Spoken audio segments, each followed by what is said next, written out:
الراجل فضل يكرر حركة العد على صوابعه، علشان كل مرة كان بيعمل الحركة دي كان بياخد مكافأة $100، وفي وقت قصير بقى معاه $120,000. تاني يوم الراجل اكتشف إن قوته الخارقة اتطورت، بقى دلوقتي يقدر يشوف قيمة الحاجات، وبعد شوية اكتشف مزهرية سعرها $800,000.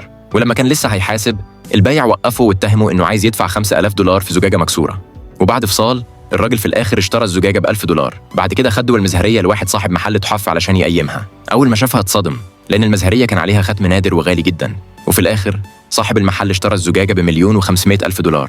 بعد فترة الراجل الغني طلع مبخرة وطلب من الراجل يقيمها، لكنه اكتشف إن المبخرة دي مضروبة، ووضح عيوب التقليد في صناعتها. بعد كده الراجل الغني عين الراجل مستشار عنده، ووعده بمرتب سنوي $10 ملايين.